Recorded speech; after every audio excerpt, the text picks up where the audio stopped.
सम्राट चौधरी बिहार के नए सीएम होंगे। उन्हें बीजेपी विधायक दल का नेता चुना गया। एनडीए की बैठक के बाद इसकी औपचारिक घोषणा हो जाएगी। कल 15 अप्रैल को लोक भवन में शपथ ग्रहण समारोह होगा। इसके साथ ही बिहार में पहली बार भाजपा का मुख्यमंत्री होगा। ईरान का दावा है कि अमेरिका और इजराइल के हमलों से उसे अब तक करीब 270 अरब डॉलर यानी 25 लाख करोड़ रुपए का नुकसान हुआ है। ईरान सरकार के प्रवक्ता फातिमेह मोहजरानी ने बताया कि आंकड़ा बढ़ भी सकता है। उन्होंने कहा कि ईरान की तरफ से बातचीत करने वाली टीम इस मुद्दे को भी उठा रही। इस्लामाबाद में हुई सीजफायर वार्ता में भी इस नुकसान की भरपाई की मांग की गई थी। नोएडा में दूसरे दिन भी बवाल, पुलिस से झड़प पथराव, 15 कंपनियों की फोर्स, 26 पुलिस अफसर भेजे। राहुल बोले ये श्रमिकों की आखिरी चीख। नोएडा यानी गौतम बुद्ध नगर में सैलरी बढ़ाने की मांग को लेकर फैक्ट्री कर्मचारी मंगलवार को भी सड़कों पर उतर आए। पुलिस ने उन्हें रोकने की कोशिश की तो झड़प हो गई। भीड़ ने 2-3 जगहों पर पुलिस की गाड़ियों पर पथराव किया। हालांकि पुलिस ने थोड़ी देर में ही हालत पर काबू पा लिया। प्रदर्शनकारियों को वहां से खदेड़ दिया गया है।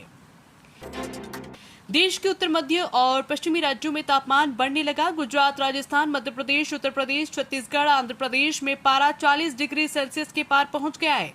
राजस्थान की बाड़मेर, जैसलमेर में पारा 41 डिग्री के पार पहुंच गया है। एमपी के रतलाम में भी तापमान 41 डिग्री सेल्सियस से ज्यादा दर्ज किया गया है। मौसम विभाग के मुताबिक अगले 2 हफ्ते तक कोई नया सिस्टम एक्टिव नहीं होगा। इससे गर्मी तेजी से बढ़ेगी। भाजपा का तमिलनाडु के लिए घोषणा पत्र जारी। महिलाओं को हर महीने 2000 और सालाना 3 एलपीजी सिलेंडर फ्री का वादा। बंगाल में राहुल की सभा, केंद्रीय मंत्री जेपी नड्डा ने मंगलवार को चेन्नई में भाजपा का तमिलनाडु चुनाव के लिए घोषणा पत्र जारी किया। महिलाओं को हर महीने 2000 रुपए और सालाना 3 मुफ्त एलपीजी सिलेंडर देने का वादा किया। इसके साथ ही हर परिवार को 10,000 रुपए देने का वादा किया। घोषणा पत्र में पात्र महिलाओं को ई स्कूटर खरीदने के लिए 25,000 रुपए की सब्सिडी, जल्ली कट्टू के सांडों का पालन पोषण करने वालों को 2,000 रुपए का मासिक सहायता देने का भी ऐलान किया गया। पाकिस्तान के पंजाब प्रांत के ताउनसा शहर में 331 बच्चे एचआईवी पॉजिटिव पाए गए। ये मामले नवंबर 2024 से अक्टूबर 2025 के बीच दर्ज हुए। अब इस मामले में सरकारी अस्पताल में गंभीर लापरवाही के आरोप लगे हैं। बीबीसी की रिपोर्ट में पाया गया कि टीएचक्यू ताउनसा अस्पताल में सिरिंज दोबारा इस्तेमाल हो रही थी। रिपोर्ट के मुताबिक कई मामलों में एक ही दवा की शीशी से अलग अलग बच्चों को इंजेक्शन लगाया गया। इससे संक्रमण फैलने का खतरा बढ़ गया।